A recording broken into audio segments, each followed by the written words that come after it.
നമസ്തേ സരസ്വതി ദേവി ഗൗരവാണി പ്രചാരിണി നിർവിശേഷ ശൂന്യവാദി പാശ്ചാത്യദേശധാരിണി.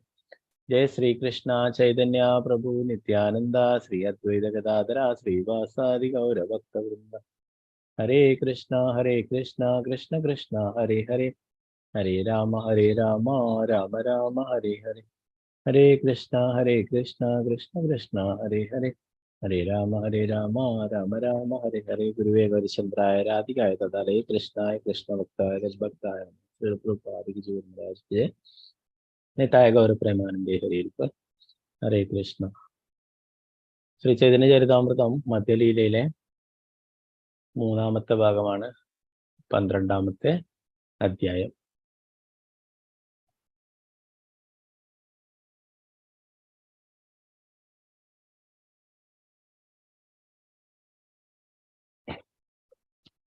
പന്ത്രണ്ടാം അധ്യായം ഗുണ്ടിജ ക്ഷേത്രത്തിന്റെ ശുചീകരണം എന്നുള്ളതാണ്.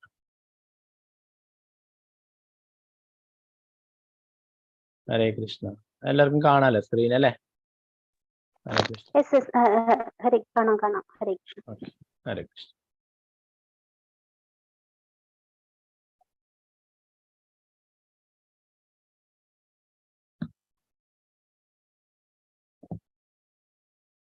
ശ്രീല ഭക്തി വിനോദ് ഠാക്കൂർ അമൃത പ്രവാഹ ഭാഷ്യത്തിൽ ഈ അധ്യായം താഴെ കൊടുത്തിട്ടുള്ളത് പോലെ സംഗ്രഹിച്ചിരിക്കും. ഒറീസയിലെ പ്രതാപരുദ്ര മഹാരാജാവ് ശ്രീ ചൈതന്യ മഹാപ്രഭുവിനെ കാണാൻ പരമാവധി ശ്രമിച്ചു. നിത്യാനന്ദ പ്രഭുവും മറ്റു ഭക്തന്മാരും രാജാവിന്റെ അഭിലാഷത്തെ പറ്റി മഹാപ്രഭുവിനെ അറിയിച്ചു. പക്ഷേ ശ്രീ ചൈതന്യ മഹാപ്രഭു രാജാവിനെ കാണാൻ വിസമ്മതിച്ചു. അപ്പോൾ ശ്രീ നിത്യാനന്ദ പ്രഭു ഒരു പദ്ധതി ആസൂത്രണം ചെയ്തു. അദ്ദേഹം മഹാപ്രഭുവിന്റെ ഒരു ബാഹ്യ വസ്ത്രം രാജാവിന് അയച്ചു കൊടുത്തു.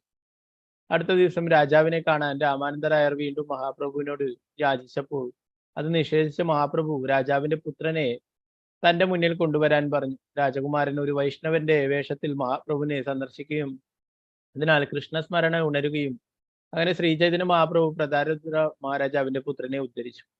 ഇതിനുശേഷം രഥയാത്രയ്ക്ക് മുമ്പായി ശ്രീ ചൈതന്യ മഹാപ്രഭു ഗുണ്ടിജ ക്ഷേത്രം കഴുകി വൃത്തിയാക്കി.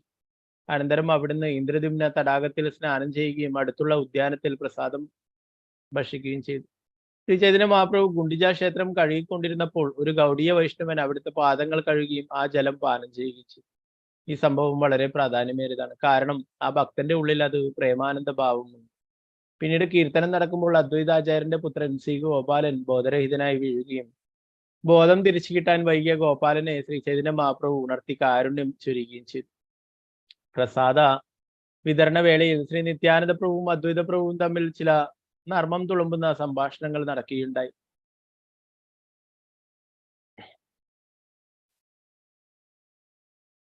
നിത്യാനന്ദ പ്രഭു ആരാലും അറിയപ്പെടാത്ത ഒരാളാണെന്നും സമൂഹത്തിൽ അറിയപ്പെടാത്ത ഒരു വ്യക്തിയോടൊപ്പം ഭക്ഷണം സ്വീകരിക്കുന്നത് ഒരു ഗൃഹസ്ഥ ബ്രാഹ്മണന്റെ ധർമ്മമല്ലെന്നും അദ്വൈതാചാര്യർ പറഞ്ഞു. ഈ ഫലിതം നിറഞ്ഞ പ്രസ്താവനയ്ക്ക് മറുപടിയായി അദ്വൈതാചാര്യൻ ഒരു അദ്വൈതവാദിയാണെന്നും അത്തരം ഒരു അവ്യക്തവാദിക്കൊപ്പം ഭക്ഷണം കഴിക്കുന്നതിലൂടെ ഒരുവന്റെ മനസ്സ് എങ്ങനെയാണ് മലിനമാകുന്നതെന്ന് അറിയാൻ കഴിയില്ലെന്ന് നിത്യാനന്ദ പ്രഭു പറഞ്ഞു. നിത്യാനന്ദ പ്രഭുവും അദ്വൈത പ്രഭുവും തമ്മിലുള്ള സംഭാഷണം ബുദ്ധിമാനായ ഒരു വ്യക്തിക്ക് മാത്രം മനസ്സിലാക്കാൻ കഴിയും വിധം വളരെ അഗാധമായ അർത്ഥമുള്ളതാണ്. എല്ലാ വൈഷ്ണവരും ഉച്ചഭക്ഷണം പൂർത്തിയാക്കിയതിനു ശേഷം സ്വരൂപ് ദാമോദരനും മറ്റുള്ളവരും മുറിക്കുള്ളിലിരുന്ന് പ്രസാദം സ്വീകരിച്ചു. അനവസര വേളയ്ക്ക് ശേഷം ജഗന്നാഥ വിഗ്രഹം ദർശിച്ച ശ്രീ ചൈതന്യ മഹാപ്രഭു അതീവ സന്തോഷവാനായി. ആ സമയത്ത് അദ്ദേഹം എല്ലാ ഭക്തരാലും അകമ്പടി സേവിക്കപ്പെട്ടിരുന്നു. അവരെല്ലാം തന്നെ വളരെ സന്തുഷ്ടരായിരുന്നു. പ്രഭുപാദ് കി ജയ്.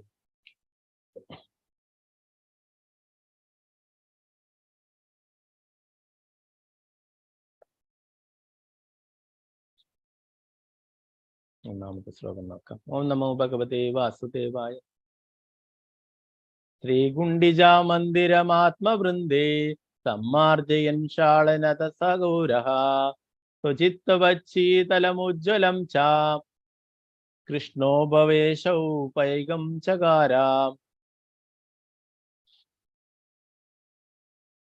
ശ്രീ ചൈതന്യ മഹാപ്രഭു തന്റെ ഭക്തരോടും സഹചാരികളോടുമൊപ്പം ഗുണ്ടിജ ക്ഷേത്രം ശുചീകരിച്ചു. ഇപ്രകാരം മഹാപ്രഭു ക്ഷേത്രത്തെ തന്റെ ഹൃദയം പോലെ പ്രകാശപൂർണവും ശീതളവും ഭഗവാൻ ശ്രീകൃഷ്ണന് ഇരിക്കാൻ അനുയോജ്യവുമാക്കി.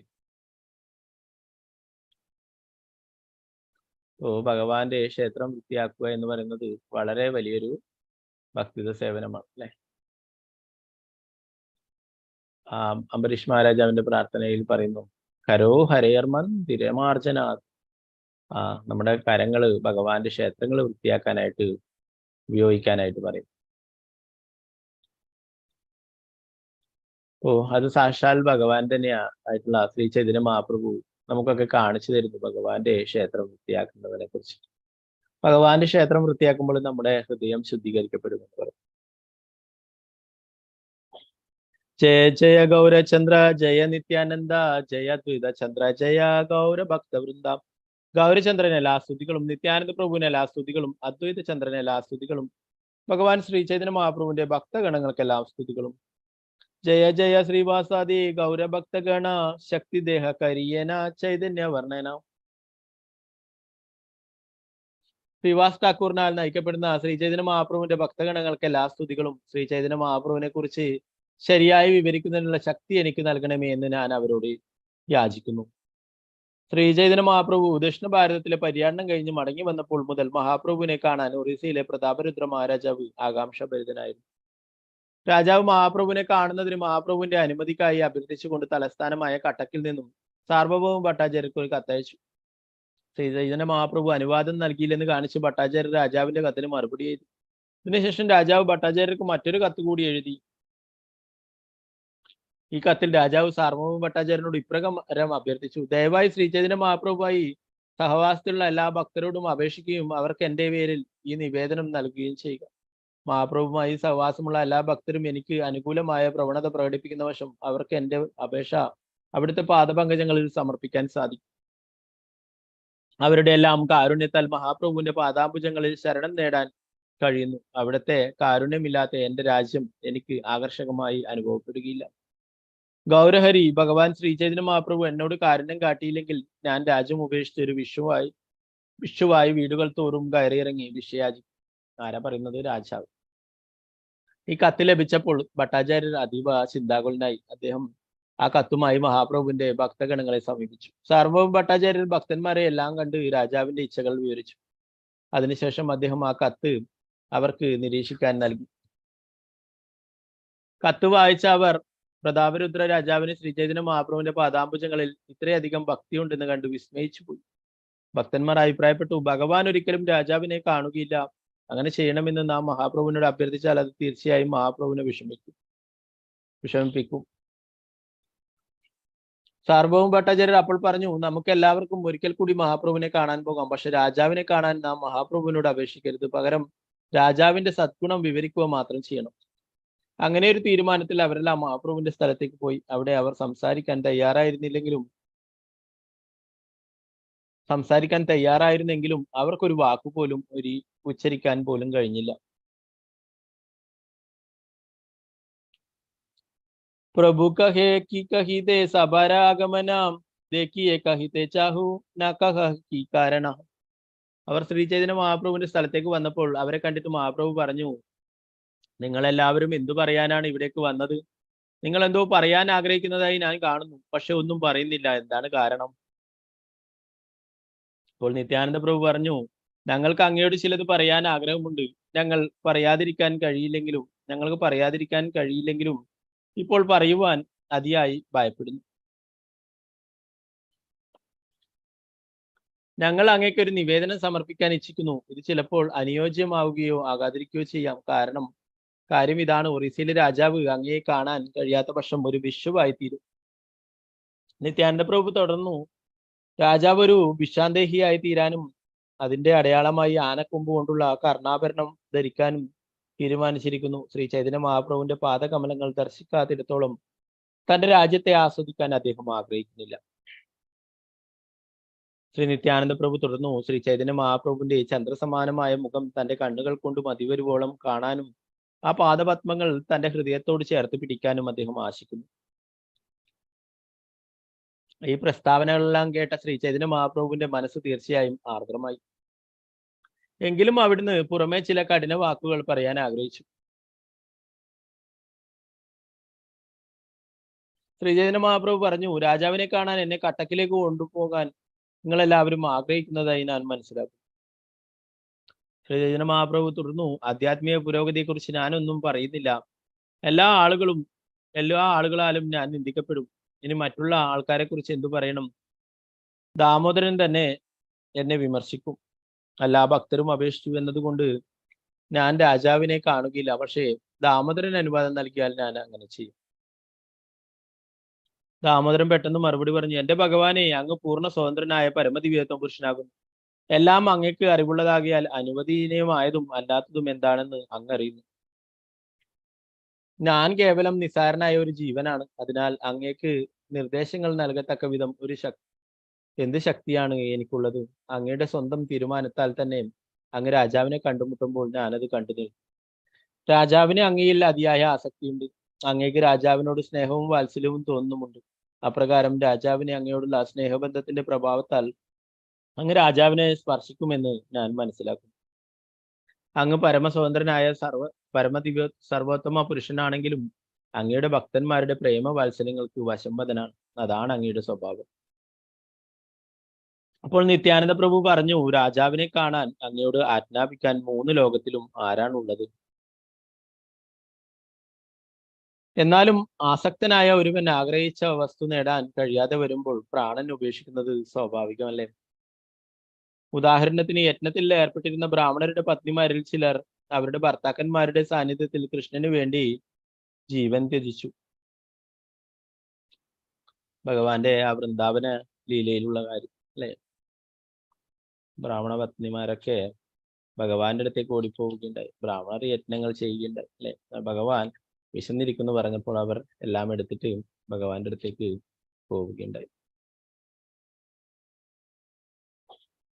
അപ്പോൾ നിത്യാനന്ദ പ്രഭു മഹാപ്രഭുവിന്റെ പരിഗണനയ്ക്കായി ഒരു നിർദ്ദേശം സമർപ്പിച്ചു. അവിടുന്ന് പറഞ്ഞു, ഒരു മാർഗമുണ്ട്. ആ മാർഗത്താൽ അങ്ങേക്ക് രാജാവുമായി കണ്ടുമുട്ടേണ്ടതില്ല. എന്നാൽ രാജാവിന് തുടർന്ന് ജീവിക്കുവാനും സാധിക്കും. അങ്ങയുടെ ഒരു ബാഹ്യവസ്ത്രം രാജാവിനെ അയച്ചു കൊടുക്കാൻ കാരുണ്യമുണ്ടാകുന്ന പക്ഷം ഭാവിയിൽ അങ്ങയെ കാണാൻ കഴിയുമെന്ന പ്രതീക്ഷയിൽ രാജാവ് ജീവിക്കും. മഹാപ്രഭു പറഞ്ഞു, നിങ്ങളെല്ലാവരും പരമവിദ്വാൻമാരായതിനാൽ നിങ്ങൾ എന്ത് തീരുമാനിക്കുന്നുവോ ഞാനത് സ്വീകരിക്കാം. നിത്യാനന്ദ പ്രഭു അപ്പോൾ ഗോവിന്ദനോട് അഭ്യർത്ഥിച്ച് മഹാപ്രഭു ഉപയോഗിച്ചിരുന്ന ഒരു ബാഹ്യവസ്ത്രം കരസ്ഥമാക്കി. പ്രകാരം നിത്യാനന്ദ പ്രഭു ആ പഴയ വസ്ത്രം സാർവഭൗമ ഭട്ടാചാര്യ ഏൽപ്പിക്കുകയും സാർവഭൗമ ഭട്ടാചാര്യർ അത് രാജാവിനെ അയച്ചു കൊടുക്കുകയും ചെയ്തു.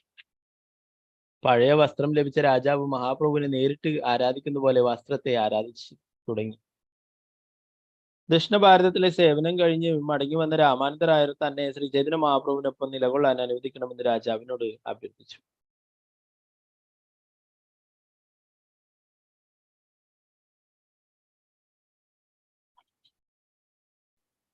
രാമാനന്ദരായർ തന്നെ മഹാപ്രഭുവിനോടൊപ്പം താമസിക്കുവാൻ അനുവദിക്കണമെന്ന് രാജാവിനോട് അഭ്യർത്ഥിച്ചപ്പോൾ രാജാവ് ഉടൻ തന്നെ അതീവ സന്തോഷത്തോടെ അനുവാദം നൽകി. തനിക്ക് മഹാപ്രഭുവിനെ കാണാൻ ഒരവസരം ഉണ്ടാക്കണമെന്ന് രാമാനന്ദരായരോട് അദ്ദേഹം ആവശ്യപ്പെടുകയും ചെയ്തു. രാജാവ് രാമാനന്ദരായരോട് പറഞ്ഞു, ശ്രീ ചൈതന്യ മഹാപ്രഭു താങ്കളോട് വളരെയധികം കാരുണ്യവാനാണ്. അതുകൊണ്ട് തീർച്ചയായും മഹാപ്രഭുവുമായുള്ള എന്റെ കൂടിക്കാഴ്ചയ്ക്ക് ദയവായി ഏർപ്പാട് ചെയ്യും.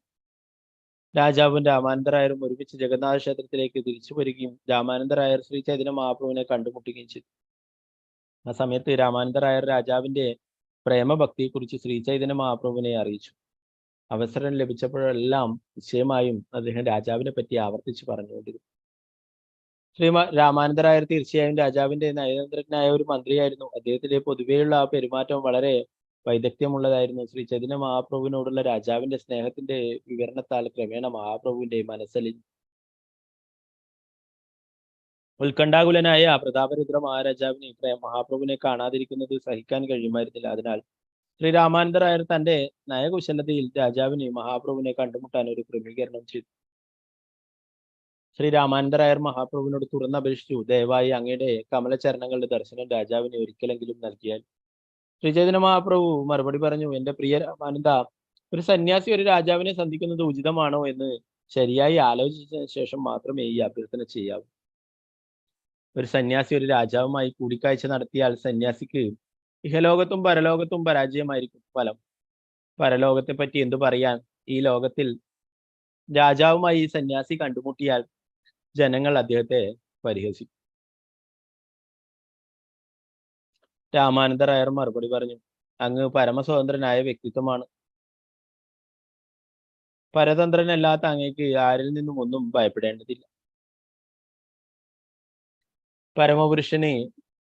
പരമപുരുഷനെന്ന് രാമാനന്ദരായർ സംബോധന ചെയ്തപ്പോൾ ശ്രീചൈതന്യ മഹാപ്രഭു അതിനെ എതിർത്തുകൊണ്ട്, ഞാൻ സർവോത്തമ പുരുഷനല്ല, ഞാനൊരു സാധാരണ മനുഷ്യനാണ്. അതിനാൽ കായ മനോവാക്കുകൾ കൊണ്ട് ഞാൻ പൊതുജന അഭിപ്രായത്തെ ഭയപ്പെടണം.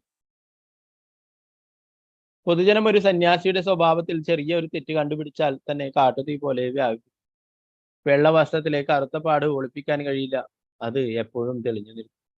രാമാനന്ദരായർ മറുപടി പറഞ്ഞു, എന്റെ പ്രിയപ്പെട്ട ഭഗവാനെ, അങ്ങ് എണ്ണമറ്റ പാപികളെ മോചിപ്പിച്ചു.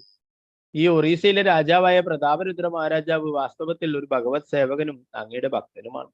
ശ്രീ ചൈതന്യ മഹാപ്രഭു അപ്പോൾ പറഞ്ഞു, ഒരു വലിയ കലശം നിറയെ പാലുണ്ടെങ്കിലും അത് ഒരു തുള്ളി മദ്യം കൊണ്ട് മലിനമാക്കപ്പെട്ടാൽ അസ്പർശമായി തീരും. പ്രതാപരുദ്ര മഹാരാജാവ് തീർച്ചയായും എല്ലാ ഗുണങ്ങളുടെയും വിളനിലമാണെങ്കിലും രാജാവ് എന്ന നാമം സ്വീകരിച്ചതിലൂടെ എല്ലാറ്റിനെയും ദുഷിപ്പിച്ചിരുന്നു. രാജാവും ഞാനുമായി കണ്ടുമുട്ടണമെന്ന് എന്നിട്ടും നിങ്ങൾ അതിയായി ആഗ്രഹിക്കുന്നുവെങ്കിൽ ദയവായി ആദ്യം രാജാവിന്റെ പുത്രനെ എന്നെ കാണുവാനായി കൊണ്ടുവരിക. ഒരു പുത്രൻ തന്റെ പിതാവിന്റെ പ്രതിനിധിയാണെന്ന് വേദശാസ്ത്രങ്ങളിൽ സൂചിപ്പിക്കുന്നു. അതിനാൽ രാജാവിന്റെ പുത്രൻ എന്നെ കാണുന്നത് രാജാവ് എന്നെ കാണുന്നതിന് തുല്യമാണ്.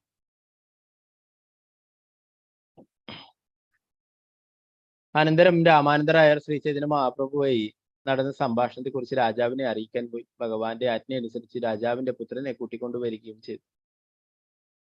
കിശോര പ്രായക്കാരനായ രാജകുമാരൻ വളരെ സുന്ദരനായിരുന്നു. നീണ്ട കമല നേത്രങ്ങളോടുകൂടിയ കുമാരന്റെ വർണ്ണം കറുപ്പായിരുന്നു.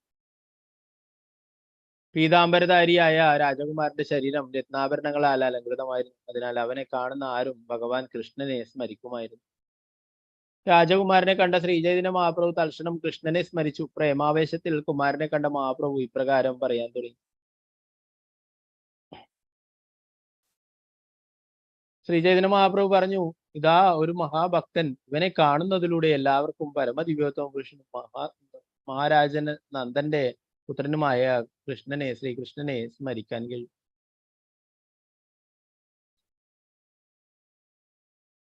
ഇവന്റെ ദർശന മാത്രത്താൽ ഞാൻ കൃതാർത്ഥനായി തീർന്നിരിക്കുന്നു എന്ന് തുടർന്ന് പറഞ്ഞുകൊണ്ട് മഹാപ്രഭു വീണ്ടും രാജകുമാരനെ ആലിംഗനിച്ചു. ശ്രീചൈതന്യ മഹാപ്രഭുവിനാൽ സ്പർശിക്കപ്പെട്ട ഉടനെ രാജകുമാരന്റെ ശരീരത്തിൽ പ്രേമാവേശ ലക്ഷണങ്ങൾ സ്വയം പ്രകടമായി. വിയർപ്പ്, വിറയൽ, കണ്ണുനീർ, സ്തംഭനം, രോമാഞ്ചം മുതലായവയായിരുന്നു ഈ ലക്ഷണം. രാജകുമാരൻ കൃഷ്ണ കൃഷ്ണ എന്ന് ഉച്ചരിച്ചുകൊണ്ട് നൃത്തം ചെയ്യാനും കരയാനും തുടങ്ങി. രാജകുമാരന്റെ ശാരീരിക ലക്ഷണങ്ങളും ജപവും നൃത്തവും കണ്ട ഭക്തന്മാരെല്ലാം കുമാരന്റെ മഹത്തായ ആധ്യാത്മിക സ്വഭാവത്തെ സ്തുതിച്ചു. ആ സമയത്ത് ശ്രീചൈതന്യ മഹാപ്രഭു യുവാവിനെ ശാന്തനാക്കുകയും നിത്യവും തന്നെ കാണാൻ അവിടെ വരണമെന്ന് ആജ്ഞാപിക്കുകയും ചെയ്തു. രാമാനന്ദരായരും രാജപുത്രനും അപ്പോൾ ശ്രീചൈതന്യ മഹാപ്രഭുവിന്റെ അരികിൽ നിന്നും പോവുകയും രാമാനന്ദർ രാജപുത്രനെ രാജാവിന്റെ കൊട്ടാരത്തിൽ കൊണ്ടുചെന്നാക്കുകയും ചെയ്തു. പുത്രന്റെ പ്രവൃത്തികളെ കുറിച്ച് കേട്ട രാജാവ് വളരെ സന്തുഷ്ടനായി. പുത്രനെ ആലിംഗനം ചെയ്ത മാത്രയിൽ രാജാവ് ശ്രീചൈതന്യ മഹാപ്രഭുവിനാൽ നേരിട്ട് സ്പർശിക്കപ്പെട്ടതുപോലെ ഹർഷോന്മാദ പ്രേമത്താൽ പൂരിതനായി. അന്നു മുതൽ ഭാഗ്യവാനായ രാജകുമാരൻ മഹാപ്രഭുവിന്റെ ഉറ്റ ഭക്തന്മാരിൽ ഒരുവനായിത്തീർന്നു.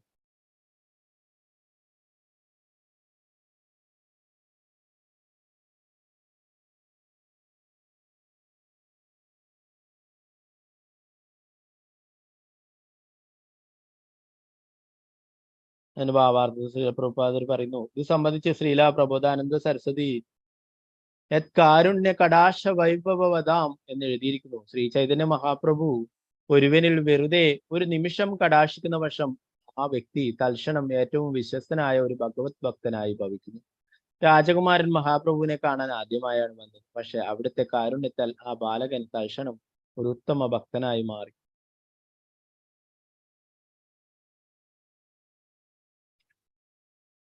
അപ്രകാരം ശ്രീ ചൈതന്യ മഹാപ്രഭു തന്റെ പരിശുദ്ധ ഭക്തന്മാരുടെ സമൂഹത്തിൽ ലീലകളാടി തന്റെ സങ്കീർത്തന പ്രചരണം നിർവഹിച്ചു.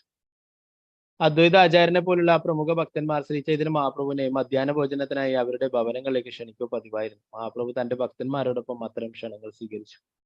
ഈ വിധത്തിൽ മഹാപ്രഭു ഏതാനും ദിവസങ്ങൾ ആഹ്ലാദപൂർവ്വം ചെലവഴിച്ചു. അപ്പോഴേക്കും ജഗന്നാഥ രഥോത്സവവും അടുത്തെത്തി. ശ്രീ ചൈതന്യ മഹാപ്രഭു ആദ്യം കാശി മിശ്രയെയും പിന്നീട് ക്ഷേത്രാധികാരിയെയും അനന്തരം സാർവഭൗമ ഭട്ടാചാര്യയെയും വിളിപ്പിച്ചു. ഈ 3 പേരും മഹാപ്രഭുവിന്റെ മുന്നിൽ വന്നപ്പോൾ അവരോട് ഗുണ്ടിജ ക്ഷേത്രത്തിന്റെ ശുചീകരണത്തിനുള്ള അനുമതിക്ക് വേണ്ടി അവിടുന്ന് യാചിച്ചു.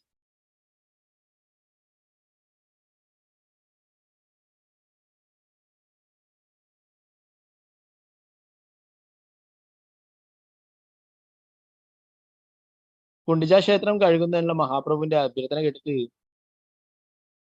പടീച്ച അഥവാ ക്ഷേത്രാധികാരി പറഞ്ഞു, പ്രിയപ്രഭു, ഞങ്ങൾ എല്ലാവരും അങ്ങയുടെ സേവകനാണ്.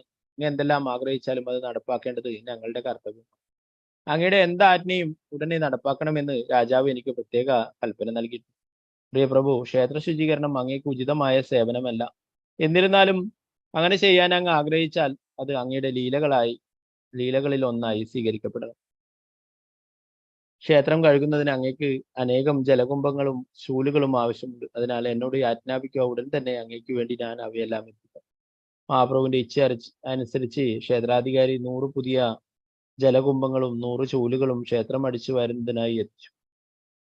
അടുത്ത പ്രഭാതത്തിൽ മഹാപ്രഭു തന്റെ പാർഷദരെ തനിക്കൊപ്പം കൊണ്ടുപോവുകയും അവരുടെ തൃക്കരങ്ങളാൽ അവരുടെ ദേഹത്ത് ചന്ദനം പുരട്ടുകയും ചെയ്തു.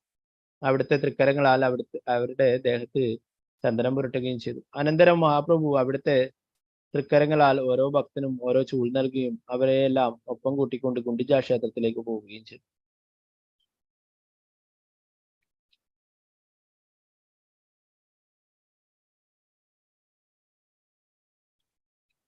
ഇപ്രകാരം മഹാപ്രഭുവും തന്റെ ഭക്തഗണങ്ങളും ഗുണ്ടിജ ക്ഷേത്രം ശുദ്ധീകരിക്കുന്നതിനായി പോയി. ആദ്യം അവർ ക്ഷേത്രം ചൂലുകൊണ്ട് വൃത്തിയാക്കി. മഹാപ്രഭു മച്ചുൾപ്പെടെ ക്ഷേത്രത്തിന്റെ ഉൾഭാഗമെല്ലാം നന്നായി വൃത്തിയാക്കി. പിന്നീട് ഭഗവാന്റെ ഇരിപ്പിടം അഥവാ സിംഹാസനം എടുത്ത് ശുചിയാക്കി യഥാസ്ഥാനത്ത് സ്ഥാപിച്ചു. അപ്രകാരം മഹാപ്രഭുവും തന്റെ സഹചാരികളും ക്ഷേത്രത്തിന്റെ വലുതും ചെറുതുമായ എല്ലാ മന്ദിരങ്ങളും ഒടുവിൽ ക്ഷേത്രത്തിനും കീർത്തന ഹാളിനും മധ്യയുള്ള സ്ഥലവും തൂത്തു വൃത്തിയാക്കി. ക്ഷേത്രത്തിന് ചുറ്റുമുള്ള ശുചീകരണത്തിൽ 100 കണക്കിന് ഭക്തന്മാരാണ് വ്യാപൃതരായി. മറ്റുള്ളവരെ നിർദ്ദേശിക്കുന്നതിനായി ശ്രീചൈതന്യ മഹാപ്രഭു സ്വയം ഈ ശുചീകരണ പ്രവർത്തനങ്ങളിൽ വ്യാപൃതനായി. ശ്രീചൈതന്യ മഹാപ്രഭു സദാ കൃഷ്ണനാമം ജപിച്ചുകൊണ്ട് ആഹ്ലാദപൂർവ്വം ക്ഷേത്രം കഴുകുകയും ശുദ്ധീകരിക്കുകയും ചെയ്തു. അതുപോലെ എല്ലാ ഭക്തന്മാരും കൃഷ്ണനാമം ഉച്ചരിച്ചുകൊണ്ട് അവരവരുടെ കൃത്യം നിർവഹിച്ചു. മഹാപ്രഭുവിന്റെ സുന്ദരമായ ശരീരമാസകലം അഴുക്കും പൊടിയും കൊണ്ട് നിറഞ്ഞു. ഇപ്രകാരം അത് അതീന്ദ്രിയമായ മനോഹാരിത കൈവരിച്ചു. ശുചീകരണത്തിന്റെ ഇടയിൽ ഇടയ്ക്കിടെ മഹാപ്രഭു കണ്ണുനീർ വാർത്തുകൊണ്ടിരുന്നു. ചില സ്ഥലങ്ങൾ ആ കണ്ണുനീർ കൊണ്ട് തന്നെ വൃത്തിയാക്കപ്പെട്ടു. ഇതിനുശേഷം അർച്ചാമൂർത്തിക്കുള്ള നൈവേദ്യം സൂക്ഷിക്കുന്ന സ്ഥലം ഭോഗമന്ദിരം ശുചിയാക്കി. അനന്തരം അങ്കണവും ഒന്നിനു പുറകെ ഒന്നായി എല്ലാ വാസസ്ഥലങ്ങളും ശുദ്ധീകരിച്ചു. ശ്രീചൈതന്യ മഹാപ്രഭു പുല്ലും പൊടിയും മണൽത്തരികളും ഒരു സ്ഥലത്ത് ഒരുമിച്ച് കൂട്ടിയതിനു ശേഷം തന്റെ വസ്ത്രത്തിൽ നിറച്ച് വെളിയിൽ കൊണ്ടുവന്ന് കളഞ്ഞു. അതുപോലെ മഹാപ്രഭുവിനെ അനുകരിച്ചുകൊണ്ട് എല്ലാ ഭക്തന്മാരും ഉല്ലാസപൂർവ്വം തങ്ങളുടെ വസ്ത്രങ്ങളിൽ പുല്ലും പൊടിയും വാരി നിറച്ച് ക്ഷേത്രത്തിന് വെളിയിൽ കൊണ്ടുവന്ന് കളഞ്ഞു. മഹാപ്രഭു ഭക്തന്മാരോട് പറഞ്ഞു, നിങ്ങൾ വെളിയിൽ കൂട്ടുന്ന പുല്ലും പൊടിയും കണ്ടാൽ നിങ്ങൾ എത്ര അധ്വാനിച്ചെന്നും എത്ര നന്നായി ക്ഷേത്രം ശുചീകരിച്ചെന്നും എനിക്ക് പറയാൻ കഴിയും. എല്ലാവരും ശേഖരിച്ച മാലിന്യം ഒരു സ്ഥലത്ത് ഒരുമിച്ച് കൂട്ടിയിട്ടു. മഹാപ്രഭു ശേഖരിച്ച മാലിന്യം അതിനേക്കാൾ വളരെ അധികമായിരുന്നു. ക്ഷേത്രത്തിന്റെ ഉൾഭാഗം ശുചീകരിച്ചതിന് ശേഷം മഹാപ്രഭു വീണ്ടും അവർക്ക് ശുചീകരിക്കാനുള്ള സ്ഥലങ്ങൾ നൽകി. മഹാപ്രഭു പിന്നീട് എല്ലാവരോടും ക്ഷേത്രത്തിന്റെ ഉൾഭാഗം സൂക്ഷ്മമായ പൊടിയും പുല്ലുകളും ചരലുകളും നീക്കി പൂർണ്ണമായി ശുചീകരിക്കാൻ ആജ്ഞാപിച്ചു. ശ്രീ ചൈതന്യ മഹാപ്രഭുവും ഭക്തന്മാരും 2ാം തവണ ക്ഷേത്രം ശുചീകരിച്ചു കഴിഞ്ഞപ്പോൾ ശുചീകരണ ജോലി കണ്ട് ശ്രീ ചൈതന്യ മഹാപ്രഭു വളരെ സന്തുഷ്ടനായി. ക്ഷേത്രം കഴുകിക്കൊണ്ടിരുന്നപ്പോൾ വെള്ളം ഒഴിക്കുവാൻ 100ഓളം ആളുകൾ ജലം നിറച്ച കുംഭങ്ങളുമായി മഹാപ്രഭുവിന്റെ ആജ്ഞയ്ക്കായി കാത്തുനിന്നു. ശ്രീ ചൈതന്യ മഹാപ്രഭു ജലം ആവശ്യപ്പെട്ടതിന് ഉടനെ തന്നെ അവർ ജലം നിറച്ച 100 കുടങ്ങൾ അവിടുത്തെ മുന്നിൽ കൊണ്ടുവന്ന് നൽകി. ഈ വിധത്തിൽ ശ്രീ ചൈതന്യ മഹാപ്രഭു ആദ്യം മുഖ്യക്ഷേത്രം ശുചിയാക്കി. എന്നിട്ട് മേൽത്തട്ടുകളും ഭിത്തികളും തറയും ഇരിപ്പിടവും മുറിക്കുള്ള എല്ലാം തന്നെയും പൂർണ്ണമായും കഴുകി വൃത്തിയാക്കി. ശ്രീ ചൈതന്യ മഹാപ്രഭു അവിടുത്തെ ഭക്തന്മാരും മേൽത്തട്ടിലേക്ക് ജലം വീശി ഒഴിക്കാൻ ആരംഭിച്ചു. ഈ ജലം കൊണ്ട് ചുമരുകളും തറയും കഴുകപ്പെട്ടു. പിന്നീട് ശ്രീ ചൈതന്യ മഹാപ്രഭു ജഗന്നാഥന്റെ ഇരിപ്പിടം സ്വന്തം കരങ്ങളാൽ ശുചിയാക്കാൻ ആരംഭിച്ചു. ഭക്തഗണങ്ങൾ മഹാപ്രഭുവിന് ജലം കൊണ്ടുവന്ന് നൽകുവാൻ തുടങ്ങി. ക്ഷേത്രത്തിനുള്ളിൽ ഉണ്ടായിരുന്ന എല്ലാ ഭക്തഗണങ്ങളും ശുചീകരണം ആരംഭിച്ചു. എല്ലാവരുടെയും കയ്യിൽ ചൂലുണ്ടായിരുന്നു. ഈ വിധത്തിൽ അവർ ക്ഷേത്രം പൂർണ്ണമായും ശുചിയാക്കി. ചിലർ ജലം കൊണ്ടുവന്ന് ശ്രീ ചൈതന്യ മഹാപ്രഭുവിന്റെ തൃക്കരങ്ങളിലും മറ്റു ചിലർ അവിടുത്തെ തൃപ്പാദങ്ങളിലും ഒഴിച്ചു. ശ്രീ ചൈതന്യ മഹാപ്രഭുവിന്റെ കമലങ്ങളിൽ നിന്ന് വീണ ജലം ചിലർ ഒളിച്ചിരുന്നു പാനം ചെയ്തു. വേറെ ചിലർ ആ ജലത്തിന് വേണ്ടി യാചിച്ചു. മറ്റു ചിലർ ആ ജലം അന്യർക്ക് ദാനമായി നൽകി. മുറി കഴുകിയ ജലം ഓവിലൂടെ പുറത്തേക്ക് ഒഴുകി മുറ്റത്ത് നിറഞ്ഞു. മഹാപ്രഭുവിന്റെ പാദങ്ങൾ കഴുകി, അല്ലെ, മഹാപ്രഭുവിനെ അഭിഷേകം ചെയ്തു. മഹാപ്രഭു പോലും അറിയാത്ത അവർ ക്ഷേത്രം വൃത്തിയാക്കുന്ന രീതിയിൽ മഹാപ്രഭുവിനെ അഭിഷേകം ചെയ്യുകയുണ്ടായി. പാദങ്ങൾ കഴുകിയിട്ട് ആ ജലം കുടിക്കുകയും മറ്റുള്ളവർക്കൊക്കെ ആരും അറിയാതെ അതൊക്കെ വിതരണം ചെയ്യുകയും ചെയ്തു. മഹാപ്രഭു സ്വന്തം വസ്ത്രങ്ങൾ കൊണ്ട് മുറികൾ തുടച്ച് വെടുപ്പാക്കുകയും അവ കൊണ്ട് തന്നെ സിംഹാസനം തുടച്ച് മിനുക്കുകയും ചെയ്തു. ഈ വിധത്തിൽ 100 ജലകുംഭങ്ങൾ കൊണ്ട് എല്ലാ മുറികളും ശുചിയാക്കി. മുറികൾ ശുദ്ധമായി കഴിഞ്ഞപ്പോൾ ഭക്തന്മാരുടെ മനസ്സുകളും മുറികൾ പോലെ ശുദ്ധമായി. അതാണ് ക്ഷേത്രം വൃത്തിയാക്കുമ്പോൾ നമ്മുടെ മനസ്സിലെ എല്ലാ മാലിന്യങ്ങളും ഇല്ലാതാവും എന്ന് പ്രഭുപാദം പറയും. നമ്മുടെ മനസ്സിൽ ശുദ്ധമാക്കണ്ടെങ്കിൽ നമ്മൾ ഭഗവാന്റെ ക്ഷേത്രങ്ങൾ വൃത്തിയാക്കുക. ക്ഷേത്രം ശുചീകരിഞ്ഞു കഴിഞ്ഞപ്പോൾ അത് ഭഗവാന്റെ പരിശുദ്ധമായ മനസ്സ് പ്രത്യക്ഷമായതുപോലെ ശുദ്ധവും ശീതളവും പ്രസന്നവുമായി കാണപ്പെട്ടു. 100 കണക്കിന് ജനങ്ങൾ തടാകത്തിൽ നിന്നും ജലമെടുക്കാൻ തുടങ്ങിയപ്പോൾ അതിന്റെ തീരങ്ങളിൽ നിൽക്കാൻ സ്ഥലമില്ലാതായി. അപ്പോൾ ചിലർ കിണറ്റിൽ നിന്നും ജലമെടുക്കുവാൻ തുടങ്ങി. 100 കണക്കിന് ഭക്തഗണങ്ങൾ കുടങ്ങളിൽ ജലം കൊണ്ടുവരികയും വേറെ 100 കണക്കിന് ജനങ്ങൾ ഒഴിഞ്ഞ കുടങ്ങൾ വീണ്ടും നിറയ്ക്കാൻ എടുത്തുകൊണ്ടു പോവുകയും ചെയ്തു. നിത്യാനന്ദ പ്രഭുവും അദ്വൈതാചാര്യരും സ്വരൂപ് ദാമോദരവും ബ്രഹ്മാനന്ദ ഭാരതിയും പരമാനന്ദപുരിയും ഒഴികെ എല്ലാവരും ജലകുംഭങ്ങൾ നിറയ്ക്കുന്നതിലും അവ അവിടേക്ക് കൊണ്ടുവരുന്നതിലും ഏർപ്പെട്ടു. ആളുകൾ തമ്മിൽ കൂട്ടിമുട്ടിയപ്പോൾ അവരുടെ കയ്യിലുണ്ടായിരുന്ന ധാരാളം ജലകുംഭങ്ങൾ ഉടഞ്ഞു പോയിരുന്നു. 100 കണക്കിന് ആളുകൾക്ക് ജലം നിറയ്ക്കാൻ പുതിയ കുടങ്ങൾ കൊണ്ടുവരേണ്ടി വന്നു. ചിലർ കുടങ്ങളിൽ ജലം നിറയ്ക്കുകയായിരുന്നു, വേറെ ചിലർ മുറികൾ കഴുകിയായിരുന്നു. എങ്കിലും എല്ലാവരും കൃഷ്ണന്റെ ഹരിയുടെയും തിരുനാമങ്ങൾ ഉച്ചരിക്കുന്നതിലും മുഴുകിയിരുന്നു. ഒരാൾ കൃഷ്ണ കൃഷ്ണ എന്ന് ജപിച്ചുകൊണ്ട് ജലകുംഭത്തിന് വേണ്ടി യാചിക്കുകയും മറ്റേയാൾ കൃഷ്ണ കൃഷ്ണ ജപിച്ചുകൊണ്ട് ജലകുംഭം കൈമാറുകയും ചെയ്തു. ഒരുവന് എന്തെങ്കിലും പറയേണ്ടതായി വരുമ്പോൾ പകരം കൃഷ്ണനാമം ഉച്ചരിച്ചുകൊണ്ടാണ് ചെയ്തത്. തൽഫലമായി കൃഷ്ണനാമം എന്തെങ്കിലും വേണമെന്നുള്ളതിന്റെ ഒരു സൂചനയായിത്തീർന്നു. പ്രേമാവേശത്തിൽ കൃഷ്ണനാമം ഉച്ചരിക്കുന്നതിനിടയിലും ശ്രീ ചൈതന്യ മഹാപ്രഭു 100 പേരുടെ ജോലി സ്വയം ചെയ്തു. ശ്രീ ചൈതന്യ മഹാപ്രഭു 100 കൈകൾ കൊണ്ട് കഴുകുകയും ശുചീകരിക്കുകയും ചെയ്യുന്നതുപോലെ കാണപ്പെട്ടു. ഓരോ ഭക്തനെയും സമീപിച്ച് സേവനം ചെയ്യേണ്ടത് എങ്ങനെയെന്ന് മഹാപ്രഭു പഠിപ്പിച്ചു കൊടുത്തു. ഒരുവന് ഹൃദ്യമായി ജോലി ചെയ്യുന്നത് കാണുമ്പോൾ മഹാപ്രഭു അദ്ദേഹത്തെ പ്രശംസിച്ചു. പക്ഷെ ആരെങ്കിലും തൃപ്തികരമായ വിധത്തിൽ ജോലി ചെയ്യാതിരിക്കുന്നത് കണ്ടാൽ മഹാപ്രഭു ഉടനെ അദ്ദേഹത്തെ യാതൊരു വിദ്വേഷവും പുലർത്താതെ തന്നെ ശാസിക്കുമായിരുന്നു. മഹാപ്രഭു പറയും, നീ നന്നായി ചെയ്തിട്ടുണ്ട്, ഇത് മറ്റുള്ളവരെയും പഠിപ്പിക്കുക, ഇവരും ഇതുപോലെ ചെയ്യട്ടെ. ശ്രീ ചൈതന്യ മഹാപ്രഭു ഇങ്ങനെ പറയുന്നത് കേട്ട് എല്ലാവരും ലജ്ജിതരായി. അപ്രകാരം ഭക്തന്മാർ ശ്രദ്ധയോടെ നന്നായി സേവനം ചെയ്യാൻ ആരംഭിച്ചു. അവർ ക്ഷേത്രത്തിന്റെ ജഗമോഹന പ്രദേശവും ഭഗവാന്റെ നിവേദ്യം സൂക്ഷിക്കുന്ന സ്ഥലവും മറ്റെല്ലാ സ്ഥലങ്ങളും കഴുകി. ഈ വിധത്തിൽ സമ്മേളന സ്ഥലവും അങ്കണം മുഴുവനും ഉയർന്ന ഇരിപ്പിടങ്ങളും പാചകശാലയും മറ്റെല്ലാ മുറികളും കഴുകി ശുചിയാക്കി.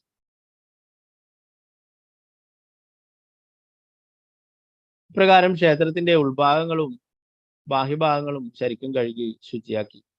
എല്ലാം ശരിക്കും കഴുകി കഴിഞ്ഞപ്പോൾ ബംഗാളിൽ നിന്നുള്ള ബുദ്ധിമാനും സരളനുമായ ഒരു വൈഷ്ണവൻ വന്ന് മഹാപ്രഭുവിന്റെ പാദപത്മങ്ങളിൽ ജലം പകർന്നു. ആ ഗൗഡിയ വൈഷ്ണവൻ ആ ജലമെടുത്ത് സ്വയം പാനം ചെയ്തു. ഇത് കണ്ട ശ്രീ ചൈതന്യ മഹാപ്രഭുവിന് അല്പം ദുഃഖം തോന്നുകയും അതുപോലെ തന്നെ ബാഹ്യമായി രോഷം കൊള്ളുകയും ചെയ്തു. മഹാപ്രഭു അവനിൽ സന്തുഷ്ടനായെങ്കിലും ധർമ്മത്തിന്റെ സാമാന്യ മര്യാദകൾ നിലനിർത്താനായി അവിടുന്ന് ബാഹ്യമായി രോഷാകുലനായി. മഹാപ്രഭു അപ്പോൾ സ്വരൂപ ദാമോദരനെ വിളിച്ച് അദ്ദേഹത്തോട് പറഞ്ഞു, നിങ്ങളുടെ ബംഗാളി വൈഷ്ണവന്റെ പെരുമാറ്റം ഒന്ന് കാണൂ. ബംഗാളിൽ നിന്നുള്ള ഒരു വ്യക്തി സർവോത്തമ പുരുഷന്റെ ക്ഷേത്രത്തിൽ വെച്ച് എന്റെ പാദങ്ങൾ കഴുകി എന്ന് മാത്രമല്ല ആ ജലം അദ്ദേഹം കുടിക്കുകയും ചെയ്തു. ഈ അപരാധം മൂലം എന്റെ ഗതി എന്തായിരിക്കുമെന്ന് എനിക്കിപ്പോൾ അറിയില്ല. തീർച്ചയായും നിങ്ങളുടെ ബംഗാളി വൈഷ്ണവൻ എന്നെ വലിയ കുഴപ്പത്തിലാക്കിയിരിക്കുകയാണ്. ഈ ഘട്ടത്തിൽ സ്വരൂപ ദാമോദര ഗോസ്വാമി ഗൗഡിയ വൈഷ്ണവന്റെ കഴുത്തിൽ പിടിച്ച് ചെറുതായി തള്ളി അയാളെ ഗുണ്ടിച്ച ക്ഷേത്രത്തിന് പുറത്തു നിർത്തി. ക്ഷേത്രത്തിനുള്ളിലേക്ക് തിരിച്ചു വന്ന സ്വരൂപ ദാമോദര ഗോസ്വാമി ആ നിഷ്കളനോട് ക്ഷമിക്കണമെന്ന് ശ്രീ ചൈതന്യ മഹാപ്രഭുവിനോട് വിനീതമായി അപേക്ഷിച്ചു.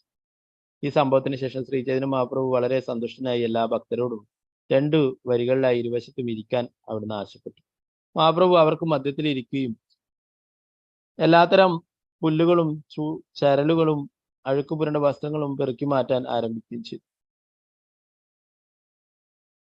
ശ്രീ ചൈതന്യ മഹാപ്രഭു പുല്ലും മണൽത്തരികളും പൊറുക്കുന്നതിനിടയിൽ പറഞ്ഞു, ഓരോരുത്തരുടെയും സമാഹരണം ഞാൻ ശേഖരിച്ച ശേഷം ഏറ്റവും കുറച്ച് ശേഖരിക്കുന്ന ആളോട് അതിനുള്ള പിഴയായി ഞാൻ അപ്പവും പായസവും ആവശ്യപ്പെട്ടു.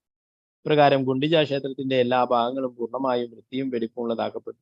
ഒരാളുടെ ശുദ്ധവും ശാന്തവുമാക്കപ്പെട്ട മനസ്സ് പോലെ എല്ലാ ഭാഗങ്ങളും കുളിർമയുള്ളതും നിർമ്മലവുമായി തീർന്നു. അവസാനം എല്ലാ മുറികളിൽ നിന്നുമുള്ള ജലം വലിയ മുറികളിലൂടെ പുറത്തേക്ക് വിട്ടപ്പോൾ അത് സമുദ്രത്തിൽ സംഗമിക്കാൻ പ്രവഹിക്കുന്ന പുതിയ നദികൾ എന്നതുപോലെ കാണപ്പെട്ടു. ക്ഷേത്രദ്വാരത്തിന് പുറത്തുള്ള എല്ലാ വീഥികളും ശുദ്ധീകരിക്കപ്പെട്ടു. എന്നാൽ എങ്ങനെയാണ് ഇത് ചെയ്തതെന്ന് യഥാർത്ഥത്തിൽ ആർക്കും വിവരിക്കാൻ കഴിഞ്ഞു.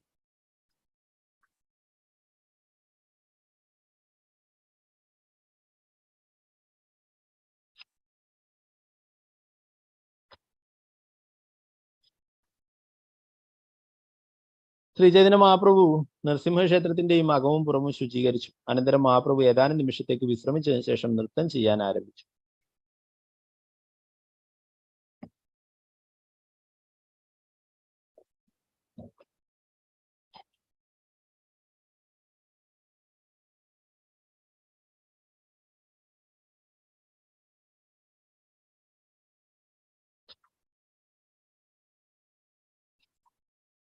ശ്രീചൈതന്യ മഹാപ്രഭുവിന് ചുറ്റും ഭക്തന്മാർ സങ്കീർത്തനം ചെയ്തു. ഭഗവാൻ അവർക്ക് മധ്യത്തിൽ ഭ്രാന്തനായ ഒരു സിംഹത്തെ പോലെ നൃത്തം ചെയ്തു. പതിവ് പോലെ ശ്രീചൈതന്യ മഹാപ്രഭു നൃത്തം ചെയ്തപ്പോൾ വിയർപ്പും പ്രകമ്പനവും വിളർച്ചയും കണ്ണുനീരും ആഹ്ലാദവും ഗർജനവും ഉണ്ടായി. വാസ്തവത്തിൽ അവിടുത്തെ അശ്രുധാര സ്വശരീരവും മുന്നിൽ നിന്നവരുടെ ശരീരവും കഴുകി. അപ്രകാരം മഹാപ്രഭു തന്റെ അശ്രുധാരയാൽ ചുറ്റും നിന്നിരുന്ന ഭക്തന്മാരുടെ ശരീരങ്ങൾ കഴുകി. ശ്രാവണ മാസത്തിലെ മഴ പോലെ കണ്ണുനീർ ചൊരിഞ്ഞു. അത്യുച്ചത്തിലുള്ള മഹാസങ്കീർത്തനത്താൽ ആകാശം നിറയുകയും ഭഗവാൻ ചൈതന്യ മഹാപ്രഭുവിന്റെ നൃത്തവും ഉയർന്നിട്ടുള്ള ചാട്ടവും കൊണ്ട് ഭൂമി കുലുങ്ങുകയും ചെയ്തു. സ്വരൂപ് ദാമോദരന്റെ ഉച്ചത്തിലുള്ള കീർത്തനം മഹാപ്രഭു എല്ലായ്പ്പോഴും ഇഷ്ടപ്പെട്ടിരുന്നു. അതുകൊണ്ട് സ്വരൂപ് ദാമോദരൻ പാടിയപ്പോൾ ശ്രീചൈതന്യ മഹാപ്രഭു ആനന്ദപൂർവ്വം നൃത്തമാടുകയും ഉയർന്നു ചാടുകയും ചെയ്തു. ഭഗവാൻ ആ വിധത്തിൽ കുറച്ചു സമയത്തേക്ക് സങ്കീർത്തനവും നൃത്തവും ചെയ്തു. അവസാനം പരിതസ്ഥിതികൾ മനസ്സിലാക്കിയ മഹാപ്രഭു അത് നിർത്തി.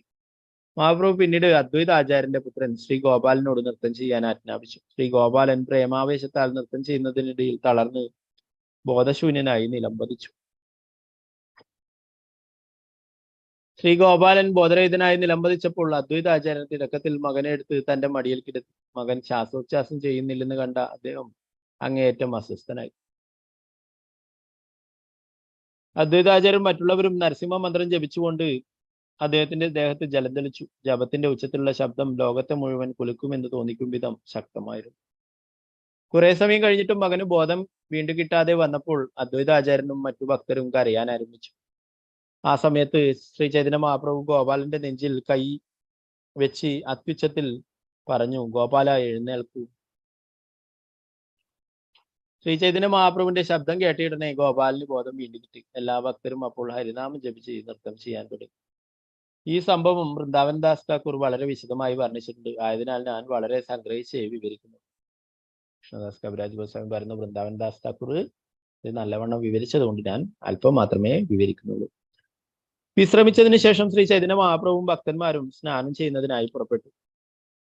സ്നാനത്തിന് ശേഷം മഹാപ്രഭു തടാകത്തിന്റെ തീരത്ത് നിന്ന് ഉണങ്ങിയ വസ്ത്രങ്ങൾ ധരിച്ചു അടുത്ത് തന്നെയുള്ള ക്ഷേത്രത്തിൽ നരസിംഹദേവനെ നമസ്കരിച്ചിട്ട് അവിടുന്ന് ഒരു ഉദ്യാനത്തിലേക്ക് പ്രവേശിച്ചു.